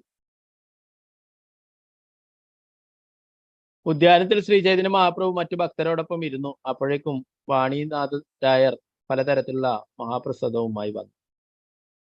കാശിമിശ്രയും ക്ഷേത്രാധികാരിയായ തുളസിയും 500 പേർക്ക് ഭക്ഷിക്കുവാൻ ആവശ്യമായത്ര പ്രസാദം കൊണ്ടുവന്നു. ചോറും അപ്പവും പായസവും പച്ചക്കറികളും അടങ്ങുന്ന വളരെയധികം പ്രസാദം കണ്ട ശ്രീ ചൈതന്യ മഹാപ്രഭു ഏറെ സന്തുഷ്ടനായി. ശ്രീ ചൈതന്യ മഹാപ്രഭുവിനൊപ്പം ഉണ്ടായിരുന്ന ഭക്തരിൽ പരമാനന്ദപുരി, ബ്രഹ്മാനന്ദ ഭാരതി, അദ്വൈതാചാര്യൻ, നിത്യാനന്ദ പ്രഭു എന്നിവരും ഉൾപ്പെട്ടു. ആചാര്യരത്ന, ആചാര്യനിധി, ശ്രീവാസ് ഠാക്കൂർ, ഗദാധര പണ്ഡിതൻ, ശങ്കരൻ, നന്ദനാചാര്യർ, രാഘവ പണ്ഡിതൻ, വക്രേശ്വരൻ എന്നിവരും ഉണ്ടായിരുന്നു. മഹാപ്രഭുവിന്റെ അനുവാദം ലഭിച്ചപ്പോൾ സർവ ഭട്ടാചാര്യർ ഇരുന്നു. ശ്രീ ചൈതന്യ മഹാപ്രഭുവും അവിടുത്തെ ഭക്തരും തടികൊണ്ടുള്ള ഉയർന്ന ഇരിപ്പിടങ്ങളിൽ ആസനസ്ഥനായി. ഈ വിധത്തിൽ എല്ലാ ഭക്തരും മധ്യാഹ്ന ഭോജനത്തിനായി ഉദ്യാനം നിറഞ്ഞ് അനുക്രമത്തിൽ വരിയായി ഇരുന്നു. ശ്രീ ചൈതന്യ മഹാപ്രഭു ഹരിദാസ ഹരിദാസ എന്ന് ആവർത്തിച്ചു വിളിച്ചു. ആ സമയത്ത് കുറെ ദൂരെ നിൽക്കുന്നതായിരുന്ന ഹരിദാസൻ ഇപ്രകാരം പറഞ്ഞു: ഭക്തസംഘേ പ്രഭു കരുണ പ്രസാദ അംഗീകാര ഏ സംഘേ വസിതേ യോഗ്യ നഹി മുയിചാര. ഹരിദാസ് ഠാക്കൂർ പറഞ്ഞു, ഭഗവാൻ ശ്രീ ചൈതന്യ മഹാപ്രഭു ഭക്തന്മാരോടൊപ്പം മധ്യാഹ്ന പ്രസാദം കഴിക്കാൻ ഇരിക്കട്ടെ. ഞാൻ ഇന്ത്യനാകിയാൽ നിങ്ങൾക്കൊപ്പം ഇരിക്കാൻ യോഗ്യനല്ല. ഗോവിന്ദൻ പിന്നീട് എനിക്ക് വാതിലിന് വെളിയിൽ പ്രസാദം തരും. അദ്ദേഹത്തിന്റെ മനസ്സ് മനസ്സിലാക്കിയ ശ്രീ ചൈതന്യ മഹാപ്രഭു അദ്ദേഹത്തെ വീണ്ടും വിളിച്ചില്ല. സ്വരൂപ് ദാമോദര ഗോസ്വാമി, ജഗദാനന്ദൻ, ദാമോദര പണ്ഡിതൻ, കാശീശ്വരൻ, ഗോപിനാഥൻ, വാണിനാഥൻ, ശങ്കരൻ എന്നിവർ പ്രസാദം വിതരണം ചെയ്തു. ഇടയ്ക്കിടയ്ക്ക് ഭക്തന്മാർ ഹരിനാമം ഉച്ചരിച്ചു. ഭഗവാൻ ശ്രീകൃഷ്ണൻ പണ്ട് വനത്തിൽ വെച്ച് തന്റെ മധ്യാഹ്ന ഭോജനം കഴിച്ചിരുന്നു. ആ ലീല ശ്രീ ചൈതന്യ മഹാപ്രഭു സ്മരിച്ചു. ഗോപന്മാരൊക്കെ ചുറ്റിലും ഇരുന്നിട്ട് അവരുടെ വീടുകളിൽ നിന്ന് വന്നുള്ള പ്രസാദമൊക്കെ ഭഗവാനുമായിട്ട് പങ്കിട്ട് കഴിക്കുമായിരുന്നു വൃന്ദാവനത്തിൽ വെച്ച്, അല്ലെ. ആ ലീലകളെ ഭക്തന്മാർ ചുറ്റിലും ഇരുന്നിട്ട് മഹാപ്രഭുവും കഴിക്കുന്നത് മഹാപ്രഭു ആ കൃഷ്ണലീലയെ കുറിച്ച് ഓർക്കുകയുണ്ടായിരുന്നു. ഭഗവാൻ ശ്രീകൃഷ്ണന്റെ ലീലകൾ സ്മരിച്ച ശ്രീ ചൈതന്യ മഹാപ്രഭു പ്രേമാവേശത്താൽ അസ്വസ്ഥനായി. പക്ഷേ സ്ഥലകാലങ്ങൾ കണക്കിലെടുത്ത മഹാപ്രഭു ഏറെക്കുറെ ശാന്തനായി. ശ്രീ ചൈതന്യ മഹാപ്രഭു പറഞ്ഞു, നിങ്ങൾ എനിക്ക്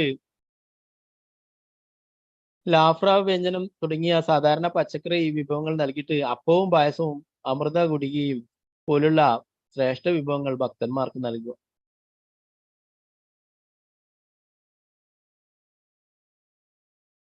പ്രഭുപാദൻ അതിന്റെ ഭാവാർത്ഥം പറഞ്ഞു, ലാഫ്ര വ്യഞ്ജനം പലതരത്തിലുള്ള പച്ചക്കറികളുടെ ഒരു സമ്മിശ്ര വിഭവമാണ്.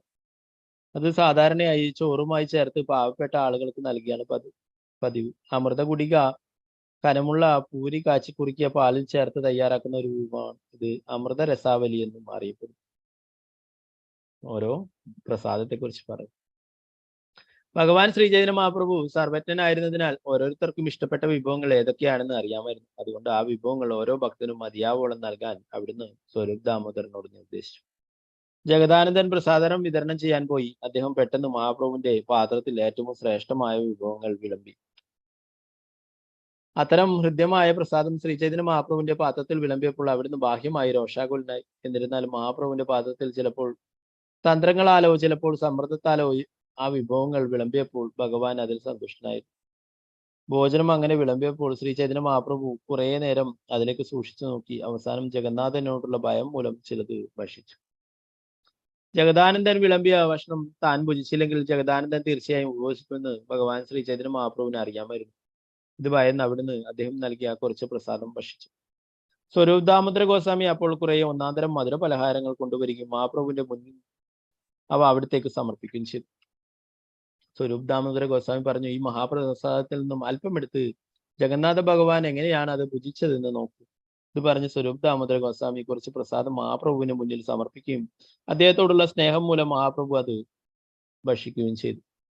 സ്വരൂപ് ദാമോദരനും ജഗദാനന്ദനും മഹാപ്രഭുവിന് വീണ്ടും വീണ്ടും മഹാപ്രസാദം സമർപ്പിച്ചു. ഈ രണ്ട് ഭക്തന്മാരുടെയും മഹാപ്രഭുവുമായുള്ള സ്നേഹ വ്യവഹാരം വളരെ അസാധാരണമായിരുന്നു. മഹാപ്രഭു സാർവഭൗമ ഭട്ടാചാര്യരെ തന്റെ ഇടതു പാർശ്വത്തിൽ ഇരുത്തി സ്വരൂപ് ദാമോദരന്റെയും ജഗദാനന്ദന്റെയും പെരുമാറ്റം കണ്ട് സാർവഭൗമൻ പുഞ്ചിരിച്ചു.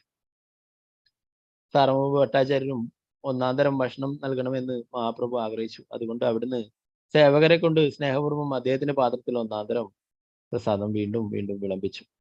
ഗോപിനാഥാചാര്യനും ഒന്നാന്തരം പ്രസാദം കൊണ്ടുവന്ന് മധുരവചനങ്ങളോടെ സാർവഭൗമ ഭട്ടാചാര്യർക്ക് നൽകി. ഭട്ടാചാര്യർക്ക് ഒന്നാന്തരം പ്രസാദം നൽകിയിട്ട് ഗോപിനാഥാചാര്യൻ പറഞ്ഞു, ഭട്ടാചാര്യരുടെ മുമ്പുള്ള പെരുമാറ്റം എങ്ങനെയായിരുന്നു എന്ന് ആലോചിച്ചു നോക്കൂ. ഇപ്പോൾ അദ്ദേഹം ദിവ്യമായ ആനന്ദം ആസ്വദിക്കുന്നത് എങ്ങനെയാണെന്നും ആലോചിക്കൂ.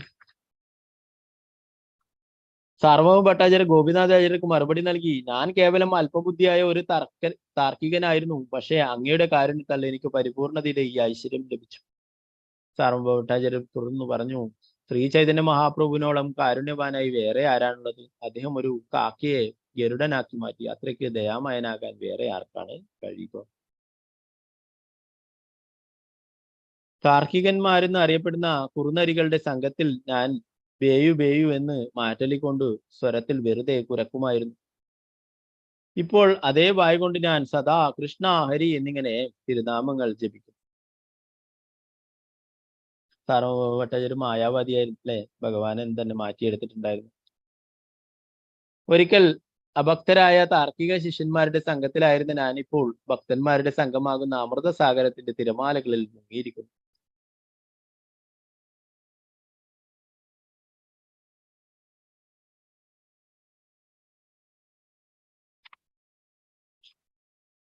ശ്രീ ചൈതന്യ മഹാപ്രഭു സർവഭ ഭട്ടാചാര്യനോട് പറഞ്ഞു, നിങ്ങളുടെ പൂർവജന്മം മുതലേ നിങ്ങൾ കൃഷ്ണാബോധത്തിലായിരുന്നു. അപ്രകാരം നിങ്ങൾ കൃഷ്ണനെ വളരെയധികം സ്നേഹിക്കുന്നു. നിങ്ങളുടെ സഹവാസത്തിലൂടെ നാം എല്ലാവരും കൃഷ്ണാബോധം വളർത്തിയെടുക്കും. ഇപ്രകാരം ഭക്തന്മാരുടെ മഹിമ വർദ്ധിപ്പിക്കാനും അവർക്ക് സംതൃപ്തി നൽകാനും ശ്രീ ചൈതന്യ മഹാപ്രഭു അല്ലാതെ മറ്റാരും ത്രിലോകങ്ങളിൽ. അതിനുശേഷം അപ്പം പായസം തുടങ്ങിയ മഹാപ്രസാദം എല്ലാം എടുത്ത് ശ്രീ ചൈതന്യ മഹാപ്രഭു ഓരോ ഭക്തനെയും പ്രത്യേകം പ്രത്യേകം വിളിച്ച് അവർക്ക് വിതരണം ചെയ്തു. ഇപ്പൊ നേരത്തെ പറഞ്ഞല്ലേ, സർവഭ ഭട്ടാചാര്യൻ എന്ന് പറയുന്നത് ബൃഹസ്പതി തന്നെയാണ്. അദ്വൈത ആചാര്യനും നിത്യാനന്ദ പ്രഭുവും അടുത്തടുത്ത് ഇരിക്കുകയും പ്രസാദം വിതരണം ചെയ്തപ്പോൾ അവർ കളിയായി കലഹത്തിൽ ഏർപ്പെടുകയും ചെയ്തു. ആദ്യം അദ്വൈത ആചാര്യർ പറഞ്ഞു, ഞാൻ അജ്ഞാതനായ ഒരു അവധൂതനോടൊപ്പം ഒരേ വരിയിലിരുന്ന് ഭക്ഷിക്കുന്നതിനാൽ എന്റെ ഗതി എന്താകുമെന്ന് എനിക്കറിയും. ശ്രീചൈതന്യ മഹാപ്രഭു ഒരു സന്യാസിയാണ്, അതുകൊണ്ട് അവിടുന്ന് വ്യത്യാസങ്ങൾ പരിഗണിക്കുന്നില്ല. വാസ്തവത്തിൽ ഒരു സന്യാസി എവിടെ നിന്ന് ഭക്ഷിക്കുന്നത് കൊണ്ടും ബാധിക്കപ്പെടുന്നില്ല. ശാസ്ത്രങ്ങൾ അനുസരിച്ച് ഞാനൊരു സന്യാസി അന്യഗ്രഹത്തിൽ നിന്ന് ഭക്ഷിക്കുന്നതിൽ കുഴപ്പമില്ല. ശാസ്ത്രങ്ങൾ അനുസരിച്ച് ഒരു സന്യാസി അന്യഗൃഹത്തിൽ നിന്ന് ഭക്ഷിക്കുന്നതിൽ കുഴപ്പമില്ല. പക്ഷെ ഗൃഹസ്ഥനായ ഒരു ബ്രാഹ്മണൻ ഇങ്ങനെ ഭക്ഷിക്കുന്നതിൽ തെറ്റുണ്ട്. ഗൃഹസ്ഥർ പൂർവജന്മവും കുടുംബവും സ്വഭാവവും പെരുമാറ്റവും അജ്ഞാതമായിട്ടുള്ള ഒരുവനോടൊപ്പം ഭക്ഷിക്കുന്നത് ഉചിതമല്ല. നിത്യാനന്ദ പ്രഭു അദ്വൈതാചാര്യ എതിർത്തുകൊണ്ട് പറഞ്ഞു, നിങ്ങൾ നിരാകാരവാദത്തിന്റെ ഗുരുവാണ്. അദ്വൈതവാദം പുരോഗമനപരമായ പരിശുദ്ധ ഭക്തിത സേവനത്തിന് വലിയൊരു വിഘാതമാണ്. നിങ്ങളുടെ നിരാകാര അദ്വൈത സിദ്ധാന്തത്തിൽ ഭാഗഭാക്കാക്കുന്ന ഒരാൾ ബ്രഹ്മത്തെ ഒഴികെ മറ്റൊന്നും സ്വീകരിക്കുന്നില്ല.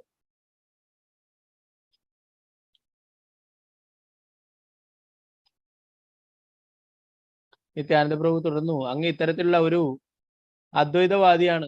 ഞാനോ ഇപ്പോൾ അങ്ങയുടെ അടുത്തിരുന്ന് ഭുജിക്കുകയും ചെയ്യുന്നു. എന്റെ മനസ്സിനെ എങ്ങനെ അത് ബാധിക്കുമെന്ന് എനിക്ക് നിശ്ചയമില്ല.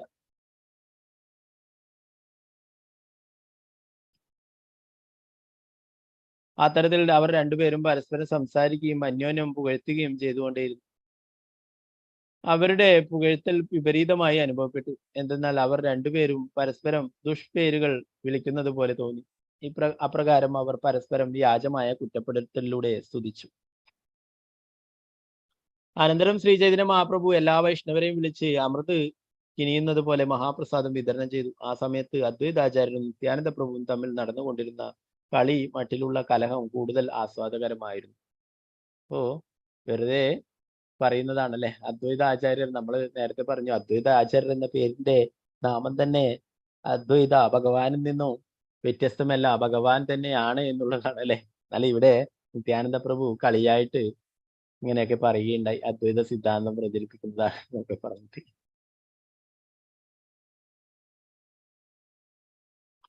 മധ്യാഹ്ന പ്രസാദത്തിന് ശേഷം എല്ലാ വൈഷ്ണവരും എഴുന്നേറ്റ് ഹരിനാമം ജപിക്കും. ആ ശബ്ദം സ്വർഗ മർത്യലോകങ്ങൾ മാറ്റൊലിക്കൊള്ളുകയും ചെയ്തു. ഇതിനുശേഷം ശ്രീ ചൈതന്യ മഹാപ്രഭു തന്റെ ഭക്തരായ സഹചാരികൾക്കെല്ലാം പുഷ്പമാലകളും ചന്ദനവും നൽകി. മറ്റുള്ളവർക്ക് പ്രസാദം വിതരണം ചെയ്യുന്നതിൽ മുഴുകിയിരുന്ന സ്വരൂപ് ദാമോദരൻ തുടങ്ങിയ 7 പേരും പിന്നീട് മുറിക്കുള്ളിലിരുന്ന് അവരുടെ പ്രസാദം ഭക്ഷിച്ചു. ശ്രീ ചൈതന്യ മഹാപ്രഭുവിനാൽ ബാക്കി വയ്ക്കപ്പെട്ട പ്രസാദം ഗോവിന്ദൻ എടുത്ത് സൂക്ഷിച്ചു വെച്ചു. അതിലൊരു ഭാഗം പിന്നീട് ഹരിദാസ് ഠാക്കൂറിന് നൽകി. മഹാപ്രഭു ബാക്കി വെച്ച പ്രസാദം പിന്നീട് അത് യാചിച്ച ഭക്തന്മാർക്കെല്ലാം വിതരണം ചെയ്തു. അവസാന ഭാഗം ഗോവിന്ദനും ഭക്ഷിച്ചു. പൂർണ്ണ സ്വതന്ത്രനായ പരമദിവ്യോത്തമ പുരുഷൻ നാനാവിധ ലീലകളാടി ഗുണ്ടിജ ക്ഷേത്ര ശുചീകരണ ലീലയും അതിലൊന്നു മാത്രമാണ്. ഇപ്പോ ഭഗവാന്റെ ആ മഹാപ്രസാദത്തിന്റെ ബാക്കി ഭാഗം ഹരിദാസ് ഠാക്കൂറിനും മറ്റുള്ള ഭക്തന്മാർക്കൊക്കെ കൊടുത്തു എന്ന് പറഞ്ഞില്ലേ. ജഗന്നാഥപുരിയിൽ മഹാപ്രസാദം ഉണ്ടാവാൻ തന്നെ കാരണം പണ്ടൊരിക്കലും മഹാപ്രസാദം പാർവതി ദേവിക്ക് ലഭിക്കാത്തത് കൊണ്ടാണ് അല്ലെ. അതെ, ലീലകളെ കുറിച്ച് നമ്മൾ മുന്നേ ക്ലാസ്സിൽ ചർച്ച ചെയ്തിട്ടുണ്ടായിരുന്നു അല്ലെ. ഒരിക്കലും നാരദ മുനിക്ക് ലഭിക്കുകയുണ്ടായി അല്ലെ. ഒരിക്കല് ലക്ഷ്മി ദേവിയെ സന്തോഷിപ്പിക്കുകയും അങ്ങനെ ലക്ഷ്മി ദേവി എന്ത് വരം വേണമെങ്കിലും ചോദിക്കുകയും ചെയ്തോളൂ എന്ന് പറഞ്ഞപ്പോഴേ നാരദമുനി ഭഗവാൻ കഴിച്ചതിന്റെ ബാക്കി ഭാഗം എനിക്ക് വേണമെന്ന് പറഞ്ഞു.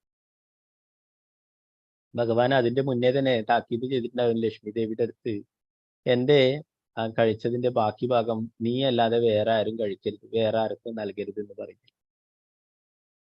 ഓ എങ്കിലും ലക്ഷ്മി ദേവി എന്ത് വേണമെങ്കിലും തരാമെന്ന് പറഞ്ഞിട്ട് അങ്ങനെ ഒരു കുഴപ്പത്തിൽപ്പെട്ടു.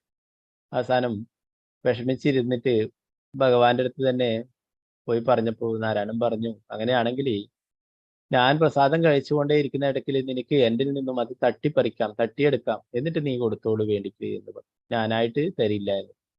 അങ്ങനെ ആ ലക്ഷ്മി ദേവി ഭഗവാന്റെ ശ്രദ്ധ മാറ്റാനായിട്ട് അവിടെ ഗരുഡനെ നോക്കുന്ന സമയത്ത് ആ പ്രസാദം തട്ടിയെടുത്തിട്ട് നാരദമുനിക്ക് നൽകുകയും ചെയ്തു. നാരദമുനി ആ പ്രസാദം കഴിച്ചപ്പോൾ അതീന്ദ്രിയ പ്രേമത്താൽ ഉന്മാദനായി നൃത്തം ചെയ്യാൻ ആരംഭിച്ചു. നാരദമുനി എല്ലാ ലോകങ്ങളിലും സഞ്ചരിക്കും അല്ലെ. അങ്ങനെ എല്ലായിടത്തും സഞ്ചരിക്കുന്നതിൽ മഹാദേവന്റെ അടുത്തേക്കും എത്തുകയുണ്ടായി. മഹാദേവനോട് പറഞ്ഞു, മഹാദേവൻ ചോദിച്ചു, പതിവിലും എന്താ ഉന്മത്തനായിട്ട് ഇത്രയും മനോഹരമായിട്ട് നൃത്തവും കീർത്തനമൊക്കെ ചെയ്യുന്നത്, എന്താണ് പറ്റിയത് ഇന്ന് എന്ന് ചോദിച്ചപ്പോൾ പറഞ്ഞു, നാരായണൻ കഴിച്ചതിന്റെ ബാക്കി പ്രസാദം എനിക്ക് ലഭിച്ചു, അത് കഴിച്ചപ്പോൾ മുതൽ എനിക്ക് അതീന്ദ്രിയ ആനന്ദം ഉണ്ടായിരുന്നു. മഹാദേവൻ പറഞ്ഞു, എന്നാൽ അല്പമെങ്കിലും എനിക്ക് കൊണ്ടുവന്നിട്ട് ഇല്ല, എല്ലാം മുഴുവനായിട്ട് ഞാൻ കഴിച്ചു അല്ലെ. എവിടെയെങ്കിലും കുറച്ചെങ്കിലും ഉണ്ടോ, അല്പമെങ്കിലും എവിടെയെങ്കിലും ഒഴിഞ്ഞിട്ടുണ്ടോ എന്ന് നോക്കെന്ന് പറഞ്ഞപ്പോൾ നാരദമുനിയുടെ വിരലിലെ നഖത്തിന്റെ ഇടയിൽ ഒരു അംശമുണ്ടായിരുന്നു, ഒരു ചെറിയ ഭാഗം, ആ പ്രസാദത്തിന്റെ അല്പഭാഗം അതെടുത്തിട്ട് മഹാദേവനും കഴിച്ചു. മഹാദേവൻ കഴിച്ചപ്പോൾ മഹാദേവനും അതീന്ദ്രിയ ആനന്ദമുണ്ടായി. അപ്പൊ ഇതൊക്കെ രണ്ടുപേരും അവിടെ നൃത്തം ചെയ്യാൻ തുടങ്ങി അല്ലെ. മഹാദേവന് കോപമുണ്ടായാല് എന്താ പറയാ താണ്ഡവ നൃത്തമാണ് അല്ലെ. അതുപോലെ തന്നെ സന്തോഷമുണ്ടായപ്പോഴും അങ്ങനെയുള്ള താണ്ഡവ നൃത്തം തന്നെ ആടുകയുണ്ടായി.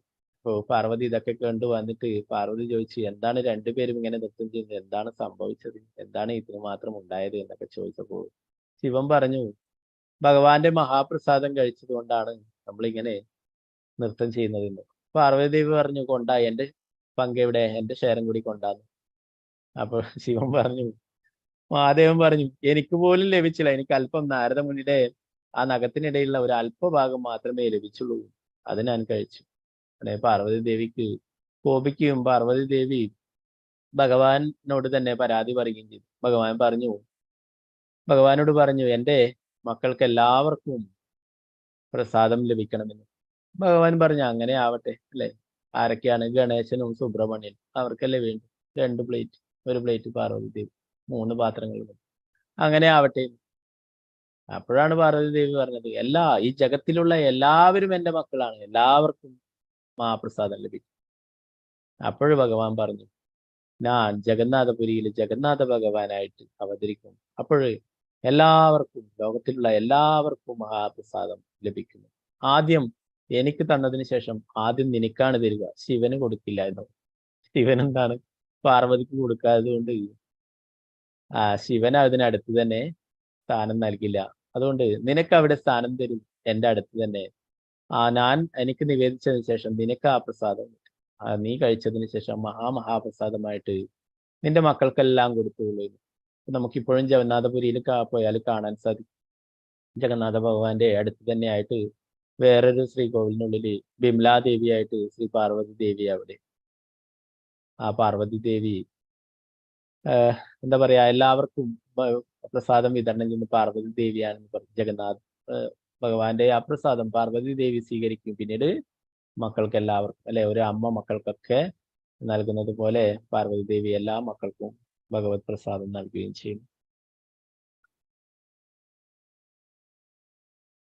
അപ്പൊ ഇവിടെ അതുപോലെ ചൈതന്യ മഹാപ്രഭുവിന്റെ ബാക്കി വന്നിട്ടുള്ള പ്രസാദം ഗോവിന്ദനെ എടുത്തിട്ട് സൂക്ഷിക്കുകയും അത് ഹരിദാസ് ഠാക്കൂറിന് നൽകുകയും ചെയ്തല്ലേ. ഹരിദാസ് ഠാക്കൂർ, അതാണ് ഭഗവാന്റെ കാരുണ്യം. അത്രയും നമ്മൾ യാതൊരു യോഗ്യതയും ഇല്ലാത്ത ആളെന്ന് നമ്മൾ വിചാരിച്ച് നമ്മളൊരു അത്രയും വിനയത്തോടെയൊക്കെ നിൽക്കുകയാണെങ്കിൽ ഭഗവാന്റെ കാരുണ്യം തീർച്ചയായിട്ടും നമ്മളെ തേടിയെത്തും അല്ലെ.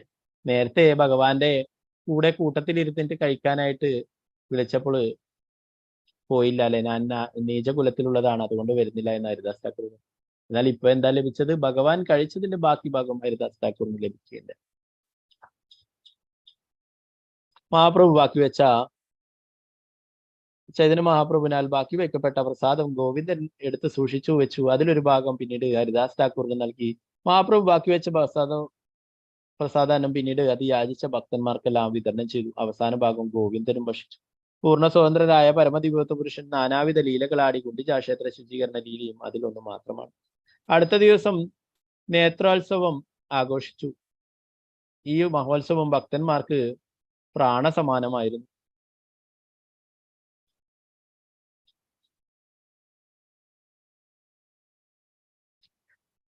രണ്ടാഴ്ചക്കാലം ജഗന്നാഥമൂർത്തിയുടെ വിഗ്രഹം കാണാൻ കഴിയാത്തതിനാൽ എല്ലാവരും ദുഃഖിതരായിരുന്നു. ഉത്സവവേളയിൽ ഭഗവാനെ ദർശിച്ച് ഭക്തന്മാർ സന്തുഷ്ടരായി. ഈ അവസരത്തിൽ ശ്രീ ചൈതന്യ മഹാപ്രഭു അത്യധികം സന്തോഷത്തോടെ എല്ലാ ഭക്തരെയും കൂട്ടിക്കൊണ്ട് ക്ഷേത്രത്തിൽ ദർശനത്തിനായി പോയി. ശ്രീ ചൈതന്യ മഹാപ്രഭു ക്ഷേത്ര സന്ദർശനത്തിന് പോയപ്പോൾ കാശീശ്വരൻ ജനക്കൂട്ടത്തെ തടഞ്ഞുകൊണ്ട് മുന്നിൽ നടന്നു.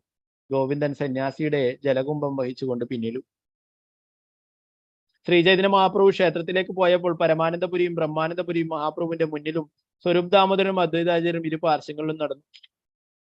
മറ്റു ഭക്തന്മാരെല്ലാം അത്യന്തം ആകാംക്ഷയോടെ ജഗന്നാഥ ഭഗവാന്റെ ക്ഷേത്രത്തിലേക്ക് അവരെ അനുഗമിച്ചു. ദർശനത്തിനുള്ള അത്യാശയാൽ അവർ നിബന്ധനകൾ അവഗണിക്കുകയും ഭഗവാന്റെ മുഖം കാണുന്നതിനായി നൈവേദ്യം സമർപ്പിക്കുന്ന സ്ഥലത്തേക്ക് പോവുകയും ചെയ്തു. കൃഷ്ണനെ കാണാൻ അത്യന്തം ദാഹാർത്തായ ശ്രീ ചൈതന്യ മഹാപ്രഭുവിന്റെ കണ്ണുകൾ കൃഷ്ണൻ തന്നെയായ ഭഗവാൻ ജഗന്നാഥന്റെ കമലനയനങ്ങളിൽ തേന്നുകരുന്ന രണ്ട് വൻ തേനീച്ചകളെ പോലെ ആയിത്തീർന്നു. ഭഗവാൻ ജഗന്നാഥന്റെ നേത്രങ്ങൾ വിടരുന്ന താമരപ്പൂക്കളുടെ സൗന്ദര്യത്തെ ജയിക്കുന്നതും കണ്ടം ഇന്ദ്രനീലക്കല്ലിനാൽ നിർമ്മിച്ച ഒരു കണ്ണാടി പോലെ ശോഭയുള്ളതുമായിരുന്നു. മങ്ങിയ മഞ്ഞ നിറത്തോടു കൂടിയ ഭഗവാന്റെ താടി ബാന്ദുലി പുഷ്പത്തിന്റെ സൗന്ദര്യത്തെയും വെല്ലുന്നു. ഇത് അമൃത തരംഗങ്ങളുടേതുപോലെ കാന്തിമത്തായ അവിടുത്തെ മൃദുമന്ദഹാസത്തിന്റെ ഭംഗി വർദ്ധിപ്പിക്കുന്നു.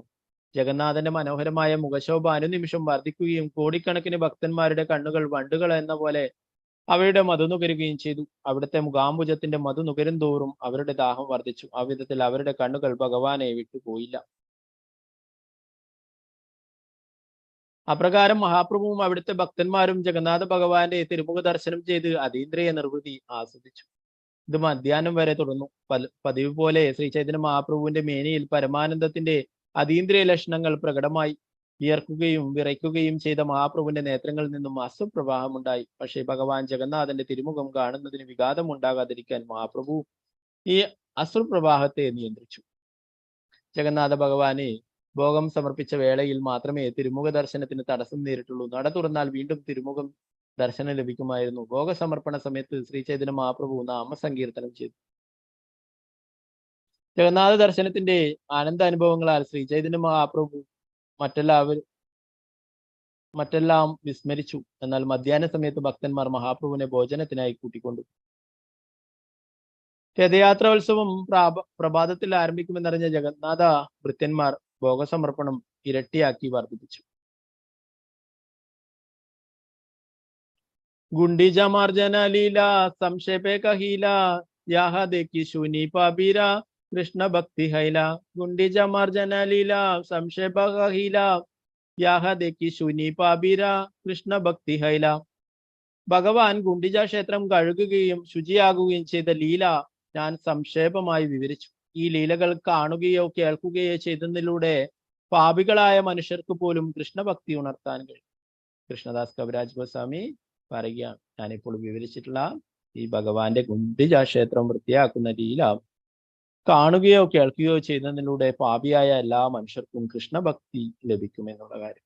ശ്രീരൂപ രഘുനാഥ പദേ യാരാശ ശ്രീ ചൈതന്യ ചരിതാമൃത കഹേ കൃഷ്ണദാസ.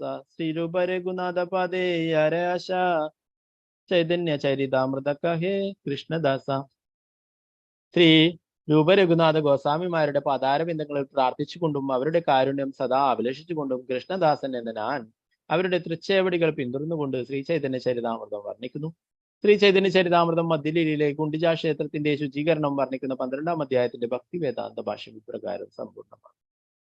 ശ്രീ ചൈതന്യ ചരിതാമൃതം കി ജയ. കൃഷ്ണദാസ് കവിരാജ് ഗോസ്വാമി കി ജയ. ശ്രീല പ്രഭുപാദ് കി ജയ. ഗുരുരാജ് കി ജയ. നിത്തായ ഗൗര പ്രേമാനന്ദേ ഹരേ കൃഷ്ണ. ഇന്നടുത്ത ഭാഗങ്ങളിൽ എന്തെങ്കിലും സംശയങ്ങൾ ഉണ്ടെങ്കിൽ കൈയർത്താം. സംശയങ്ങളൊന്നും ഇല്ലാത്തവർക്ക് എക്സിറ്റ് ആവാം.